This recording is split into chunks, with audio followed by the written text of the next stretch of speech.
네, 부자가 되는 대세 정보들을 전해드리는 화요일의 풍요로운 코너입니다. 귀티나는 코너 부자 대세 시간입니다.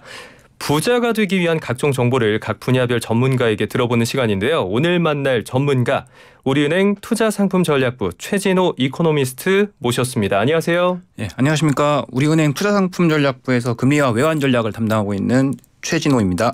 네. 금리와 외환 전략 말씀만 들어도 굉장히 어렵지 않을까라는 생각이 드는데 저희가 이제 뭐 박사님이라고 말씀을 전해 들었어요. 그 정도 전문가라고 믿고 여쭤봐도 되는 거겠죠? 예, 전문가일수록 뭐 최대한 쉽게 설명을 드리도록 노력을 많이 하고 있습니다. 네, 워낙 뭐 채권이라는 게 어려운 분야니까 최대한 이해하기 쉽게 부탁드리겠습니다.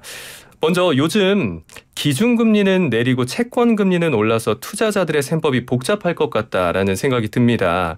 먼저 요즘 채권시장 금리 동향 어떤지 소개해 주시죠. 이게 기준금리가 사실 내린 거는 아니고요. 네. 우리가 코로나 이후에 미국 연준이나 한국은행이 금리를 많이 올렸잖아요. 네. 이제 드디어 이제 긴축이 끝나고 올해는 이제 금리를 인하할 거다라는 이제 그러한 시그널이 작년 12월 FOMC에서 이제 발산이 되었죠. 네. 그래서 연준이 금리를 이제 인하하기 시작을 하면 한국은행도 한 번쯤에 인하를 할 수 있지 않겠느냐라는 이런 시각이 이제 시장의 대세적인 그런 목소리였는데요. 그렇다면 이제 시장 채권 금리도 같이 따라서 내려가야지 정상인데 올해는 이제 그런 믿음이 좀 무색하게 계속해서 채권 시장 금리가 조금씩 올라가고 있는 이제 그런 상황입니다. 네. 그럼 보통 그 채권에 대해서 잘 모르시는 분들도 이런 얘기는 한 번쯤 들어보잖아요. 기준금리가 내려가면 채권의 가치는 올라간다. 뭐 이런 금리와 채권 가격은 뭐 역행한다. 이런 얘기가 있는데 이게 어떻게 되는 거예요? 예, 맞습니다. 채권 가격과 금리는 반비례한다라고 이렇게 생각을 하시면 되고요. 그게 왜 그러냐면 채권 같은 경우에는 이제 발행되는 순간에 미래 가격이 정해져 있습니다. 네. 근데 그 미래 가격을 현재에서 이제 거래를 하려면 미래 가격을 현재 가격으로 바꿔야 되잖아요. 네. 그걸 이제 할인한다라고 하는데 그 할인하는 이제 금리가 바로 이제 시장 금리이기 때문에요. 시장 금리가 올라가게 되면 할인율이 올라가게 되죠. 그래서 가격은 내려가는 거고요. 반대로 시장 금리가 내려가게 되면 할인율이 반대로 시장 금리가 내려가게 되면 할인율이 내려가는 거기 때문에 가격이 올라간다라고 이렇게 생각하시면 될 것 같습니다. 네, 이제 워낙 이제 금융 쪽에 대해서 처음 접하시는 분들은 이게 복잡하다라고 생각할 수 있는데 그럼 채권 금리에는 어떤 요인들이 영향을 미치는지 그런 것들을 좀 짚어주시죠. 예, 채권 금리를 결정하는 요인은요 대부분 거시경제적 요인입니다. 그래서 약간 채권이 재미가 없는 일반인들이 조금 접하기 어렵다고 느끼는 부분이기도 한데요. 네. 일반적으로 이제 경제의 성장성이라는 것이 있잖아요. 성장성이 좀 약해지게 되면 인플레이션, 그러니까 우리가 물가 상승할 것도 같이 조금 약해지고요. 그러면서 이제 금리는 같이 내려오는 것이 가장 일반적인 패턴입니다. 네. 그런데 이제 이런 로직에서, 그러니까 이런 흐름에서 최근의 상황을 좀 보시게 되면은요. 작년에 미국 경제는 연간 2.5% 성장을 했습니다.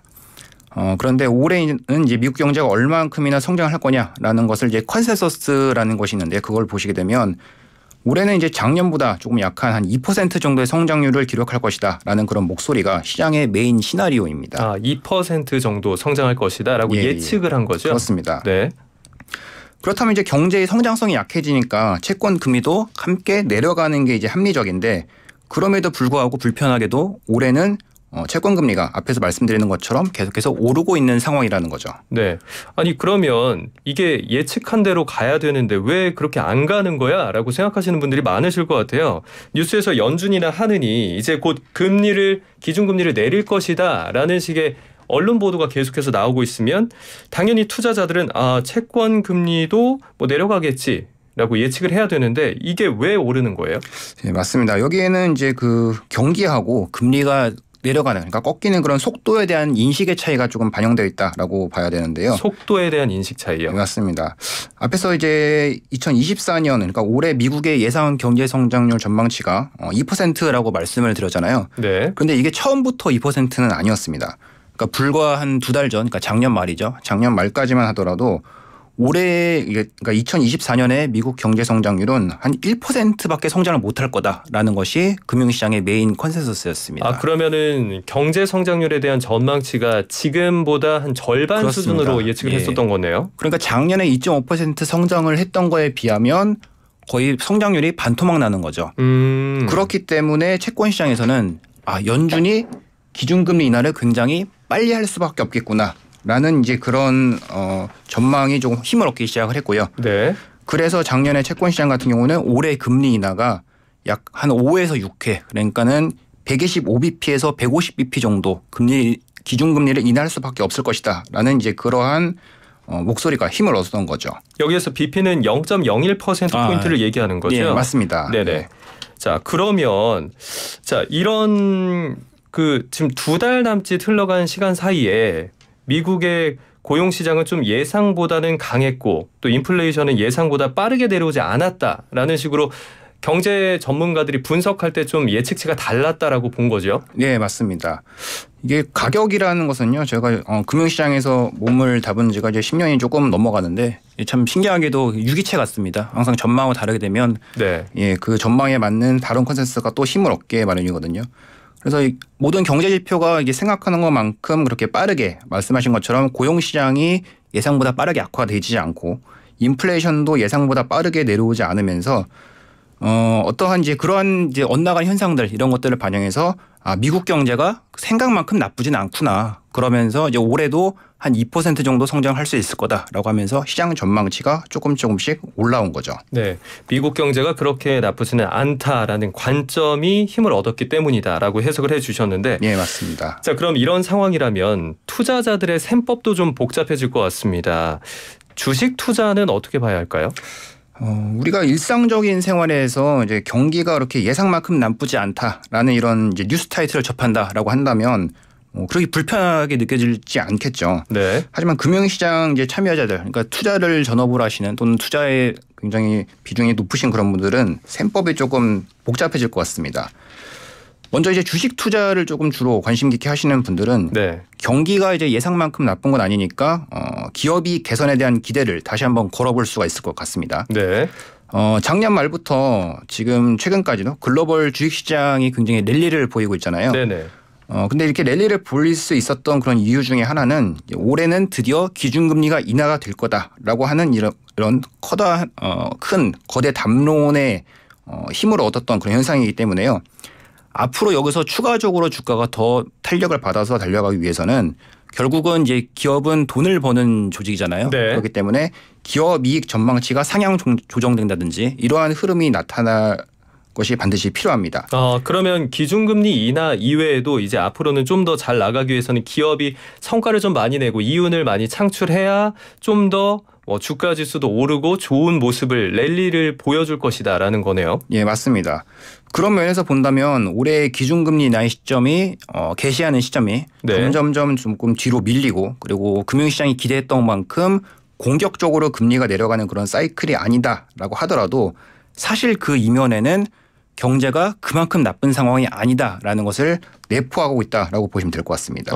그렇군요. 예, 그렇기 때문에 기업이 개선에 대한 기대를 한 번 더 걸어볼 수 있고 주식 투자 관점에서는 굳이 올해 주식시장을 부정적으로 볼 필요는 없는 거죠. 예전에 한때는 올해 몇 월 전에는 돈 다 빼야 돼. 이제 주식 투자하면 안 돼. 이런 얘기가 있었는데 지금 우리 이제 박사님의 분석에 따르면 어쨌든 올해는 주식 투자 관점에서는 굳이 나쁘게 볼 필요가 없는 해다. 나쁘지 않을 것 같다라고 보시는 거네요. 예, 그러니까 기준금리가 인하되는 그런 시점이 점점점 뒤로 밀린다라고 하는 거는 우리 투자자들 입장에서는 왜 금리 내린다는데 안 내려라고 하면서 나쁘게 이제 보시는 분들도 있을 것 같은데 굳이 나쁘게만 볼 이유가 없는 게 기준금리 인하 시점이 뒤로 밀린다는 것은 그만큼 경기가 받쳐주고 있기 때문에 뒤로 밀리고 있는 것이라는 거죠. 그렇군요. 주식이라는 것은 결국에는 성장성을 먹고 사는 자산이기 때문에 네. 금리 인하보다는 기업이 개선이 된다라고 한다면 조금 더 주가가 랠리를 보일 수 있지 않을까라고 이렇게 판단하고 있습니다. 네. 자, 그러면 이제 주식과 채권은 살짝 다르잖아요. 맞습니다. 주식에 비해서 예. 채권은 좀 안정적인 투자 금융 상품이다. 이렇게 알고 계신 분들이 많이 있는데 채권에 대한 투자 전망은 어떻게 보시나요? 예, 채권 같은 경우에는 주식하고 조금 다를 수가 있는 게요. 앞에서 이제 사회자님께서 앵커님께서 말씀하셨던 것처럼 채권의 가격 결정하는 요인에는 성장성이 들어가지 않습니다. 왜냐하면 오. 채권은 발행되는 순간 미래 가격이 딱 정해져 버리죠. 아, 그렇군요. 예, 1년 뒤에 내가 받을 수 있는 원금과 이자, 만기 시에 받을 수 있는 원금과 이자가 정해져 버리기 때문에 경기가 아무리 좋건 나쁜 네. 건 이걸 떠나서 내가 받을 수 있는 원리금은 정해져 있습니다. 아, 이자율도 고정으로 가니까요. 그렇습니다. 네. 그런데 시장금리라는 것을 제가 아까 할인율이라고 말씀을 드렸잖아요. 네네. 그 할인율이 변동되는 것에 따라서 채권 가격이 변하기 때문에 이 금리가 시장금리가 조금씩 오른다라는 것은 채권 가격이 하락한다. 즉 채권에 투자하셨던 분들은 어느 정도 손실이 좀 날 수밖에 없을 것이다라는 그런 상황이라는 거죠. 그렇군요. 예. 그렇기 때문에 이제 분명히 이제 연준이나 한은에서 올해 기준금리를 할 수 있을 거야라는 이제 이러한 뉴스와 또는 분위기를 믿고 채권 투자를 하셨는데 기준금리 인하 시기가 자꾸만 뒤로 밀린다면 그동안은 채권에 대한 손실이 계속해서 감내할 수밖에 없는 상황이 되는 거겠죠. 그러면 채권에 투자하시는 분들은 올해는 좀 가능성을 열어두고 위험 관리를 동반해야겠다라고 생각을 하셔야겠다. 예, 맞습니다. 특히나 이제 어쨌든 뭐 큰 그림에서 보게 되면요, 미국이나 한국이나 모두 인플레이션 지표들이 전반적으로 하향 추세를 보이고 있긴 합니다. 그런데 이제 지난주에도 이제 한국은행 금통위가 있었는데요.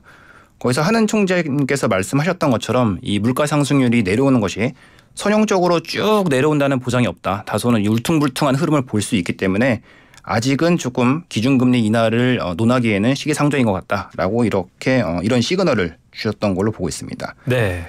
그렇군요. 오늘 이렇게 또 채권 투자와 관련해서 앞으로 어떻게 전망하고 있는지 자세하게 이야기 짚어주셨는데 역시 약속해 주신 대로 알기 쉽게 잘 설명해 주셔서 고맙습니다. 오늘 말씀 고맙습니다. 네, 감사합니다. 네, 지금까지 우리은행 투자상품전략부 최진호 이코노미스트와 함께했습니다.